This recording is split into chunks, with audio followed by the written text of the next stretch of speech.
Victor Von Doom, more commonly known as Doctor Doom, is one of Marvel's most notorious villains. An intelligent scientist and a distinguished sorcerer throughout his life, Doom envisioned himself bringing order and betterment to the Earth through world conquest. He serves as a monarch and supreme leader of the Kingdom of Latvaria. To reach his goal of world conquest, it would come at the cost of great bloodshed. But when in his life did Doctor Doom first have to kill?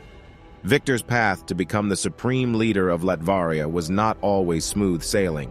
Victor was born to Werner and Cynthia Von Doom. His mother was a sorceress who practiced in the dark arts, which only worried Werner, as he felt that dabbling with demons would only bring death and sorrow to their family. However, Cynthia believed that she was doing all of these things to pave a path to a better life for her son, Victor, and her family. One night, Victor's mother lost control over one of her spells, and she was taken over by a demon. Being manipulated by the demon, Cynthia made her way to town to take out her anger on the Baron and his men, who had been giving her and her gypsy friends trouble.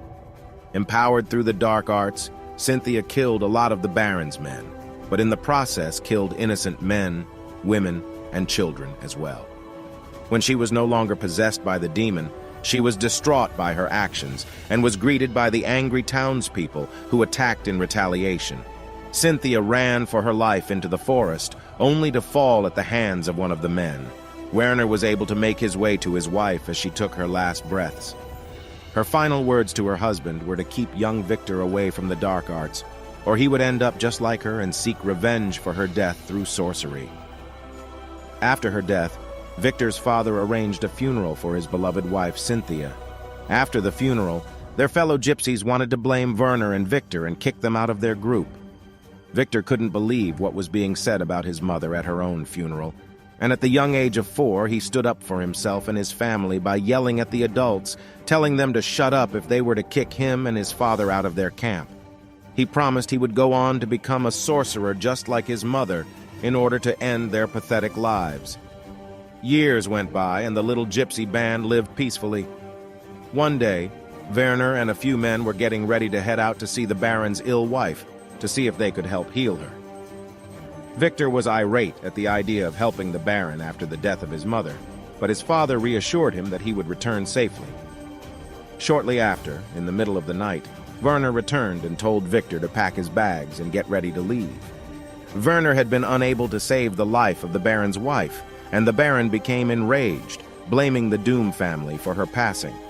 Werner and Victor made their escape in the night into the woods, while the Baron's men hunted them down like animals.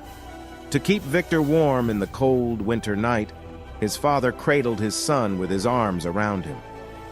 When the morning came, Victor found his father was freezing to death, clinging on to life. They were rescued by their fellow gypsies shortly after, but his father still passed away.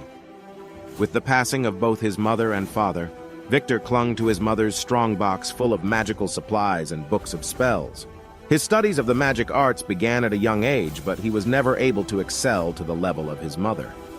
Over the years, he began to be more invested in science and was a prodigy in creating new weapons to protect the lives of his fellow gypsies. He quickly became the leader of their band at the age of 16. One night, after a failed attempt to reach his mother through the magic arts, one of the Baron's men ran into Victor on patrol. The man held Victor at gunpoint and began to express how happy he was because of the bounty on Victor's head. In self-defense, Victor disarmed the man while his guard was down, thinking about all he could have with his reward that he would receive from Victor. Victor quickly began to choke the guard and didn't let up in the lightest, ending the guard's life. After strangling the man to death, Victor became internally conflicted about taking the life of another individual. As he pondered his actions through the night, he was met by an American man who was there to offer Victor a scholarship. In America, he wasted no time getting out of his current situation and would go on to study at State University, where he would study alongside Reed Richards, or Mr. Fantastic, who would ultimately become one of his rivals.